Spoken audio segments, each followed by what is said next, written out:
नमस्कार मित्रांनो. एका सिंगल लाईन कॉन्सेप्टमध्ये जर आपल्याला एखादा व्हॅल्यू स्टॉक सिलेक्शन जर करायचं असेल, तर आपल्याला त्या स्टॉक्समध्ये कंपनीमध्ये काय बघावं लागेल? तर याच्यामध्ये आपल्याला सगळ्यात महत्त्वाचं बघावं लागेल नेट प्रॉफिट कंपनी किती जनरेट करते किंवा प्रॉफिट जनरेट किती जनरली करते.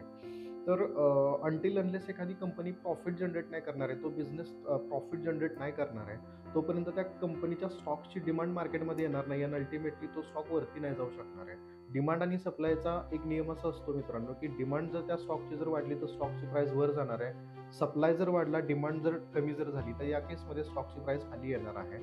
तर हे आपण कसं बघू शकतो? खूप सिंपल आहे. तुम्ही एक स्क्रीनर डॉट इन नावाची एक वेबसाईट आहे, ज्याच्यावरती जाऊन या कंपन्यांचं प्रॉफिट अँड लॉस अकाउंट स्टेटमेंटमध्ये ह्या सगळ्या गोष्टी बघू शकता. प्रॉफिट्समध्ये पण 2-3 प्रकार जनरली येतात. ग्रॉस प्रॉफिट, ऑपरेटिंग प्रॉफिट आणि नेट प्रॉफिट. आपल्यासाठी बेसिकली ऑपरेटिंग प्रॉफिट आणि नेट प्रॉफिट हे जास्त महत्त्वाचं राहू शकतं. याच्यामध्ये पण प्रॉफिट्समध्ये पण खूप सारे कॉन्सेप्ट राहू शकतील, की ऑपरेटिंग प्रॉफिट वाढतंय आणि नेट प्रॉफिट वाढतंय, तर त्याचा आपण काय इंटरप्रेट करू शकतो.